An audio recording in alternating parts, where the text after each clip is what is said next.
गर्मी और ससुराल का घूंघट। ओहो लड़की सीधी खड़ी रहे, इतना हिल डुल क्यों रही है? चेतना, ले बन गई साड़ी, अब चलकर दिखा।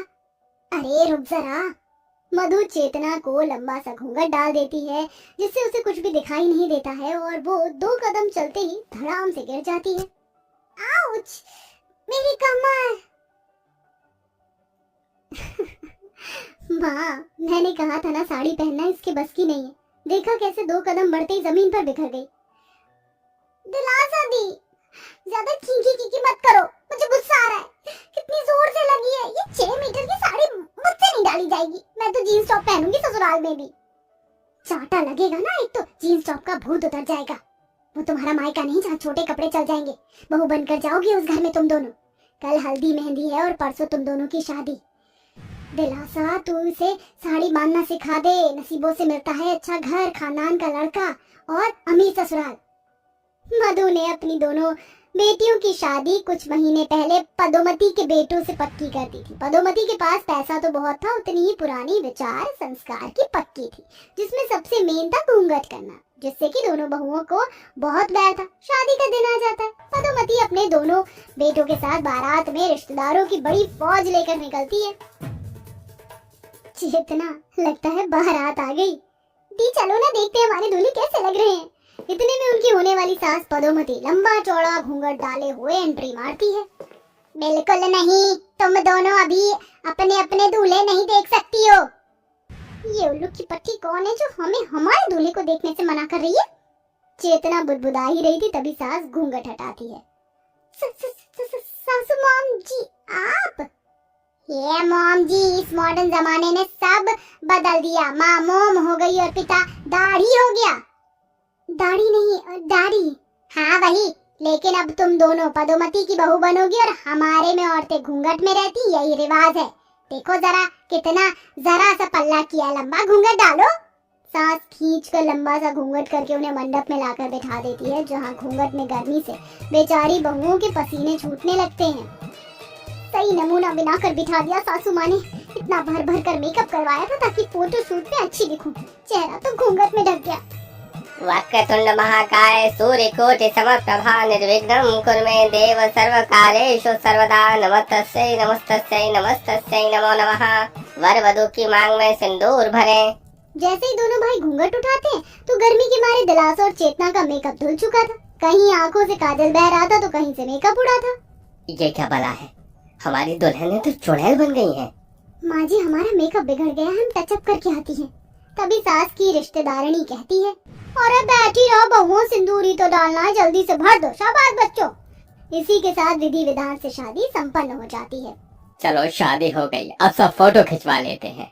हाँ हाँ चलो सब आ जाओ। बेचारी दोनों बहुएं भारी भरकम दुल्हन के जोड़े में गर्मी से बेहालात हो चुकी थी। उनके पूरे शरीर से पसीने टपक रहे थे। तभी चेतना गुस्से से बोली, माँ जी हमें थोड़ी देर तो दीजिए, हमारा मेकअप बह गया, हम टचअप करके आती हैं। अरे कोई जरूरत नहीं है, शक्लें थोड़ी दिखानी है बहुओं। ये फोटो वाले, अच्छी फोटो खींचना एकदम साफ आनी चाहिए।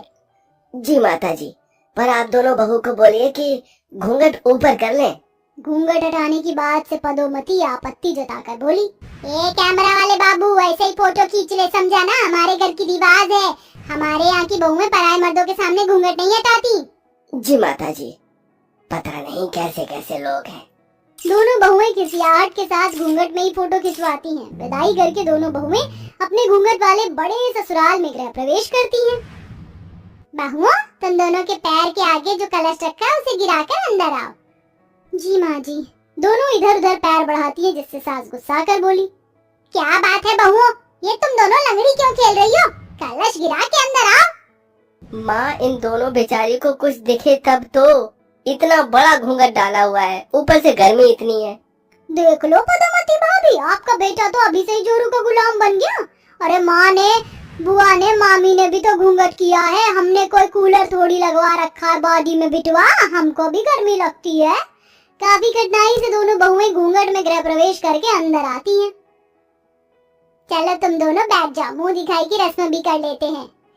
उफ, क्या हमारी गर्मी से टाई टाई पे सोई पड़ी और इस बोडम सासू माँ को मुंह दिखाई की लगी हुई है। अवतार लो प्रभु। मौसी सास सविता दोनों की गर्मी से बेहालत को महसूस करते हुए बोली, दीदी देखो ना, दोनों दुल्हनें कैसे गर्मी पसीनों से भीग गई हैं। मुंह दिखाई कल करवा देंगे। चलो ठीक है, जाओ बहू आराम कर लो। दोनों कमरों में आते ही घूंघट झटक देती हैं। उफ, अब जाके सांस में सांस आई है, वरना तब से तो गर्मी में दम ही निकल गया था। चेंज कर लेती हूँ। बहू नाइटी लेकर नहाने जा रही होती तभी सास पल्लू लटकाए कमरे में पधारती है। बहू वो मैं कहने आई थी, कल जल्दी उठना, चूल्हा चढ़ाई की रस्म है। तभी चंपा बुआ सास नाइटी देखकर बात बनाते हुए बोली, हाय हाय भाभी देखो तो बहू क्या पहनने जा रही है। ये नाइटी है बुआ जी, और मैं तो कमरे के अंदर हूँ, यहाँ थोड़ी कोई आएगा। कोई नहीं आएगा इसका ये मतलब थोड़ी है बहू, तो लाज शर्म धोकर पी जाए। अरे ससुर भसुर का घर है, चुपचाप से साड़ी डाल और घूंघट सरकना नहीं चाहिए। अब तो जैसे गर्मी से चेतना का पारा चढ़ जाता है। उधर दिलासा के संग में भी यही हाल था। अगली सुबह दोनों किचन में आती हैं। प्रणाम माँ जी। माँ जी बता दीजिए क्या बनाना है खाने में।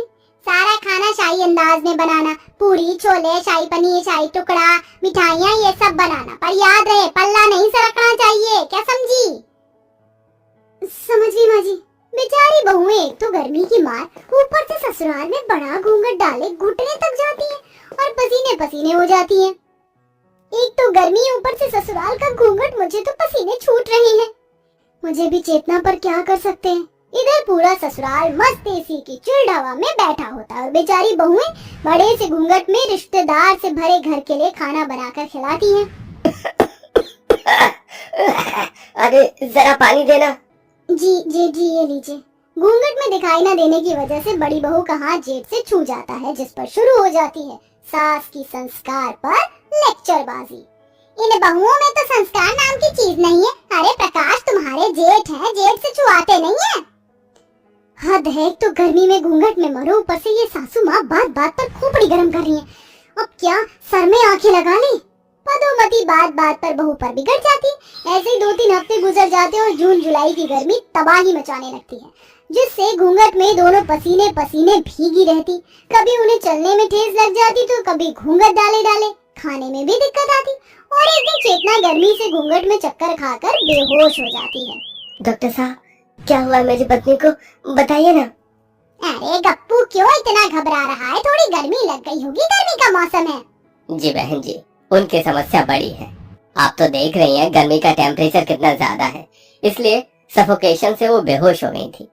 इन्हें जितना हो सके ठंडक में रखिए, और ये घूंघट तो बिल्कुल नहीं चलेगा, वरना जिस हिसाब किताब की गर्मी है it is very dangerous. A doctor खबरदार, जो हमारे रिवाज के लिए कुछ भी बोला, घूंघट हमारी शर्म लाज है। अरे बस करो पदोमती, तुमने हमेशा अपने मन की है। मैंने तुम्हें ये प्रथा निभाने से नहीं रोका पर्दा करने की, लेकिन बहू के बारे में भी तो सोचो।